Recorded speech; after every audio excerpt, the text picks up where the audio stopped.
Hello everyone, how you guys doing? Hopefully you're having a wonderful day, and today we are here with a video on the excitement, hype, explosion, boom, mania that is around LAMINE YAMAL and LAMINE YAMAL cards at this very moment in time.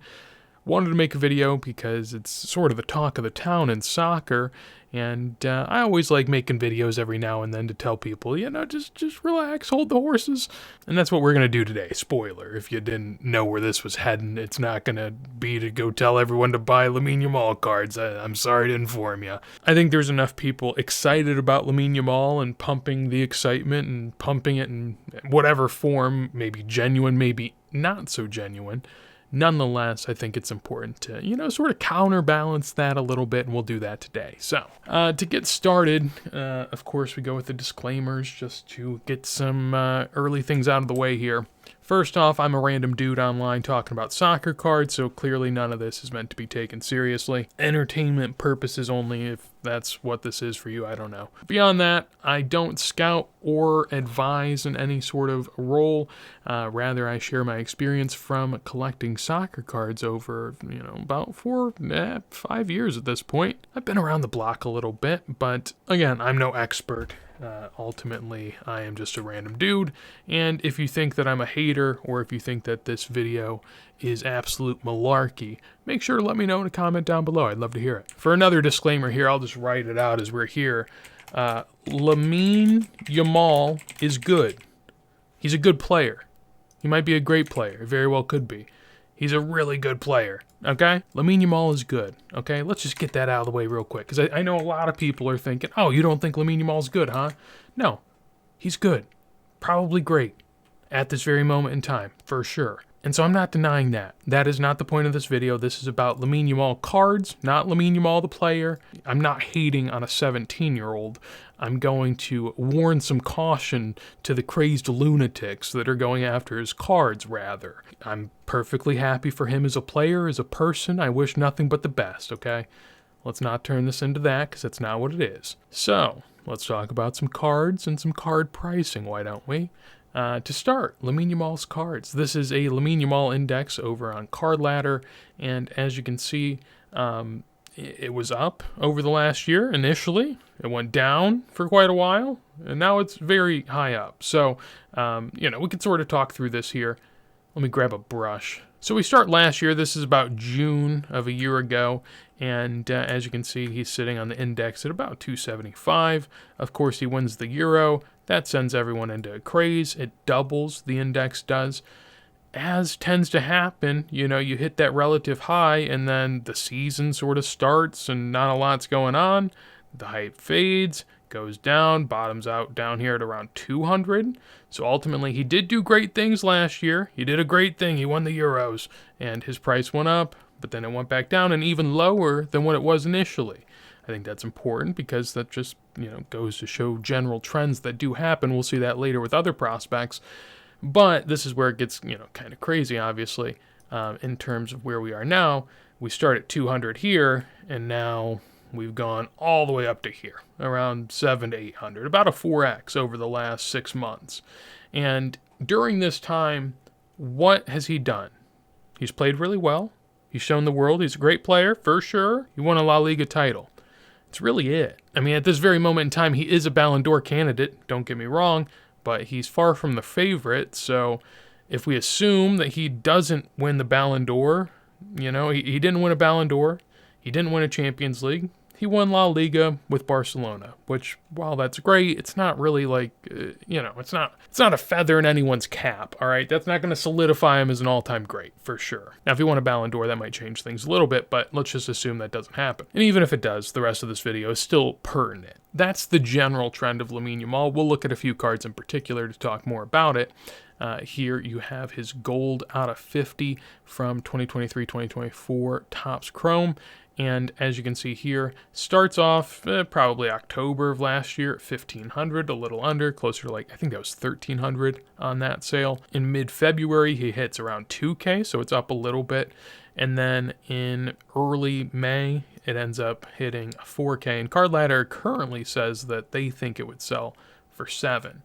Now, I don't know if it would. Obviously, we don't know because it hasn't sold. But let's just say it's, 4 to 7, somewhere in that range. That's assuming that this card has now gone up anywhere from 3 to 5x over, again, the last 6 or 7 months, where, again, he's had a great season, but he won La Liga. That's really it. We also have his Neon Green Wave. I just tried to take a card that was a little bit more plentiful. This is out of 399, so I felt like that was a useful card to look at. Here we can see a little bit more of what we saw earlier on the overall index, which is over the last season. Last year, he was actually going down a good bit. Probably should go to a red brush for that one. But he was down a decent bit. He started at 300 here, drops down pretty consistently. I mean, there's tons of sales here, and maybe bottoms out in January at around 130.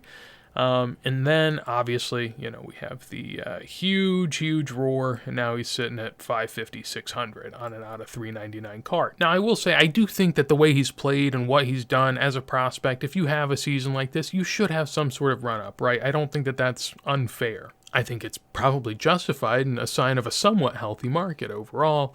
But where it gets really crazy, I mean, these two are pretty crazy, right? But, and the overall graph's pretty crazy. But the Mega Cracks card is one that is clearly a dangerous chart to look at, right? And this is, as much as I, am kind of hesitant towards these cards and what they've done, this is like almost not even a question to me. Like, this is the most terrifying graph you could imagine if you're trying to buy a soccer card. If you were a new person just coming in and wanted to buy something that you feel like is going to, be worthwhile long term, this would scare me to death, right? Like, back here, it's lingering between like 200 to 500 this entire time. And then we get to March, and it's around like 600. Then it goes up to 1,000. Then it goes up to like 2.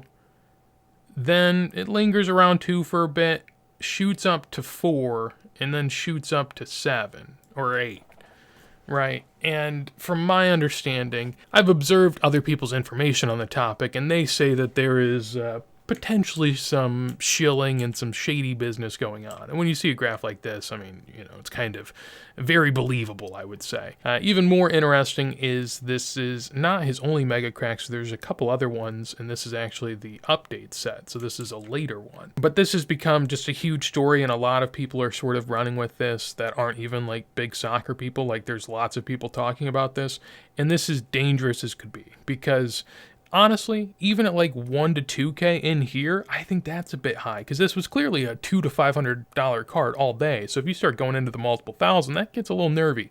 Up here, I mean, are you kidding me? Like, golly. I mean, what's the hope? What's the hope? In theory, assuming these aren't shilled, assuming there's real buyers here, I don't know. But if there is, I mean, what do you think? It's going to 15K? I mean, come on, it's a pop 200. Like, the Messi 71 bits that goes for a couple 100,000, maybe a few 100,000, maybe more, I don't know. One hasn't sold in a bit. But that card itself goes for, a good amount of money, but there's only 20 of them. So, there might be 19 or 18. There's even less than 20, but you get the idea. There's a tenth of the pop. And so if you, multiply this times 10 and divided this by 10 to even it out, I mean, you're looking at a $75,000 card on a unproven, well, okay, he's proven, but he's 17. Anything can still happen, right? His career is not solidified. He looks great. Don't get me wrong. Again, I said that earlier, but his career is not solidified, for the love of goodness. All right, so let's look at some failed prospects, and then we'll talk about some good ones, right? Just, to see the potential routes that this could go, right? First off, this is just a meme, but, worthy of being talked about. Yuu Makuku during 2020 was the talk of the town. Of course, this Tops Now card is a bit extreme of an example, but honestly, you could look at all of his cards. They're going to follow the same graph. They used to be worth a bit. Now they're basically worth less. So that's just kind of how it went, right? Clearly early on, there was some excitement and some sustained excitement up here at these levels. I mean, that's a few months in there. And then, of course, sort of goes down, stabilizes a little bit, not really, keeps going down, and then never comes back, okay? And there's other players, of course. Makuku's kind of an example of when it goes really awry pretty quickly. Jou Felix is an example of another one during 2020 that was sort of a hobby darling, right here. Starts off at about 100 for this refractor and a PSA 9. During the boom, ends up going up to 400, goes all the way up here to 8, well, closer to 7, and then falls, tries to come back, falls again, tries to come back, falls again, tries to come back, and now it's just, nothing basically. Jadon Sancho, again, another example of a 2020 prospect that people were excited about. Maybe like 50, 100, maybe $150 back here for this PSA 10 holo. Goes all the way up to 2,500, and you're like, what? People are paying that for a holo? Well, you see what people are paying for a base Mega Cracks LAMINE YAMAL, so during the boom, this would have been a lot easier to justify, right? If you really thought this player was going to be all that. And clearly hasn't really panned out that way. Prices tank and tank and tank. Now we go to Pedri, a player that, hasn't won a Ballon d'Or. He isn't lighting the world on fire at 17, but he's played really well. Now, of course, he's had some injuries and some, ups and downs, but in terms of his gameplay, he's had ups and downs. In terms of his market, it's basically just been down and down and down. And we saw a little kick up recently. He did have a pretty good season. I mean, a really good season. But as you can see here, barely anyone cares. I mean, in terms of this card in particular, and I'd imagine this would kind of be true to form for other cards because there's a lot of sales in here. But an example of where the hobby was really excited about this guy, he's actually played really well. Again, he's had some injuries, but he's been great and still just absolutely torn up in terms of pricing. Another example, Jude. He was the talk of the town at one point. The Dortmund days sort of dragged on. He got that move to Real Madrid, soars up a little bit, but just to where he was before. I mean, it's still about even. And then, doesn't win a Ballon d'Or, I guess, and doesn't win Champions League this year, and here you are, all the way down here, like $50, $75. Huge drop again for a player that's played pretty good and has had a pretty good career, and no one cares, And I guess some even better examples here, we'll go with Holland. I mean, you can say, well, he doesn't have a Ballon d'Or, which is true, which is true. He's probably one of the most deserving that didn't get one, to be fair. Won a treble, won tons of trophies with Manchester City, broke the Premier League goal-scoring record, and as you can see, I mean, that helped for a little while. During the booming days, his prices did go up. And then they sort of reached a crescendo here. This is like the Holland card, right? I think if, you ask anyone probably at this point what his rookie card is or what they think of when they think of his rookie, they're thinking of this card. And there's not many colors in this set. It's green, gold, orange, red, super. That's it. There's 5 colors, and this is the card people think of. And this is a numbered out of 99 card. That was $7K. I mean, basically the same price as the Mega Cracks LAMINE YAMAL. That's a pop 200. That's kind of an afterthought of a card. And this card couldn't sustain at all. Drops down to 3,000 to 4,000, peaks back up a little bit, and then just keeps going down. And now it's sub 1K. It's lower than it was originally, despite all of the things Holland has done, and despite this card actually, in my opinion, holding a lot more significance than it did before, in terms of I appreciate it more, because they print so many dang parallels nowadays that a green out of 99 in this type of set feels important to me. But as you can see, for his pricing, all-time low. And that's a player that, I don't know what people think LAMINE YAMAL is going to do. If he wins tons of Ballon d'Ors, if he wins 5, 7, 10 Ballon d'Ors, sure.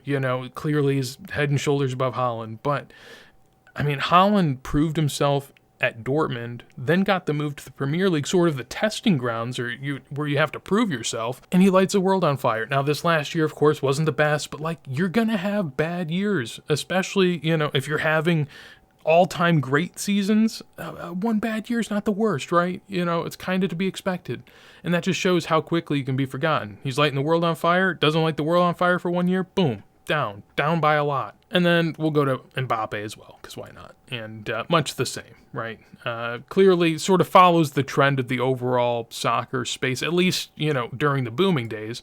I would say 2023, most of soccer's probably gone. I mean, not that high, that's a bit excessive, but we've sort of stabled out and gone back up, I would say. So some things are probably around where they were in 2021, 2022.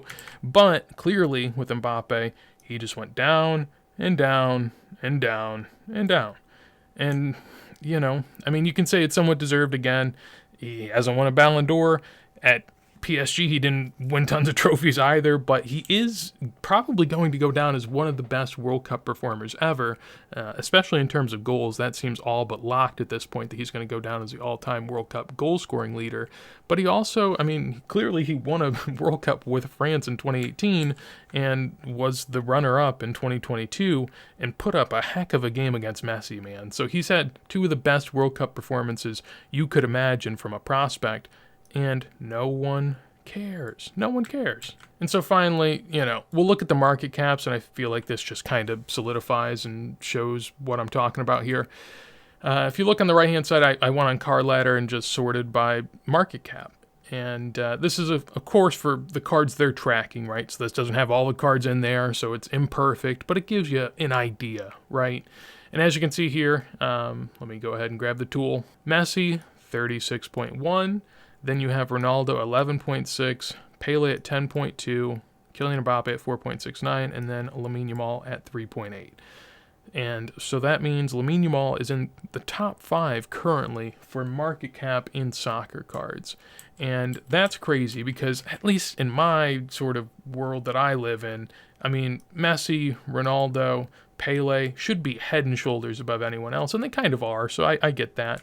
But at the same time, they have a lot more cards being tracked, right? The real number to focus on here is the number of cards, right?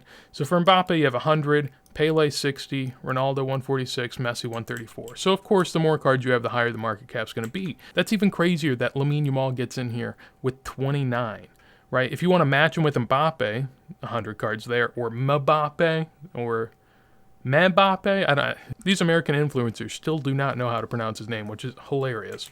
But, you know, multiply his cards by like 3.5 to sort of match it with Mbappe, right? If you multiplied the total market cap, which is nearly 4 million, let's just say by 3, right? You're at 12 million. You're right here. You're above Ronaldo. You're above Pele, right? And of course, again, Pele doesn't have all the cards in here, so like I get it. It's imperfect, right? But LAMINE YAMAL is going to have more cards than any prospect has ever had made of them throughout his rookie year and throughout his entire career. And the idea that people are still placing him on this pedestal up here, or even right here, this is crazy enough. Number 5 is crazy enough, but like number 2 in terms of market cap potentially, and I would say in terms of money spent per day, I mean, he might be number 1 at this very point in time, and that's just crazy to me, man. It absolutely blows my mind, and I get it. He's playing great. I said at the beginning, he's a good player. He's a great player, but he's 17. He has so much more to prove, man. To some degree, it's probably good to see some level of increase, right? I mean, looking at this overall index, it'd be pretty depressing if, you know, the best prospect in soccer at this moment didn't go up, right? If his prices just like stayed the same and ended right here, I mean, yeah, that's all right, but that wouldn't be all that exciting. But at the same time, doing that is also sort of like equally scary. So I'm happy to see it to some degree because it means soccer's alive at some level. But at the same time, I feel like, you know, when you get to this level on a chart, there's just a lot of bad things that can happen. And so I'd like to warn people that that's definitely a possibility. So yeah, that's the LAMINE YAMAL video. You know, this is always just going to be a weird one to make because I'd imagine, you know, the rational folk will see this and be like, oh, that makes sense. I was thinking the same thing. You know, this is pretty crazy. I guess we'll see how it plays out. And then you have the other side, the people that either love LAMINE YAMAL or have lots of his cards, and they're all going to say, I'm an idiot. I'm a hater. Why don't you want to see this kid do well? What's wrong with you? And it's just weird. So hopefully I've quenched some sort of FOMO. And, you know, if you want to collect LAMINE YAMAL, I'd always say, you can collect them in 2, 3, 5, 10 years. Like, there will be more cards, more options, and you'll know a lot more about his career and what cards of him you want in 2, 3, 5, 10 years than you will right now. So, and there might be better times to buy. So, just food for thought. As always, if you enjoyed, make sure to leave a like. Of course, would love to hear your comments down below. And if you want to see more videos like this as soon as I go live, make sure to subscribe. But with that said, hopefully you have a wonderful day, and peace.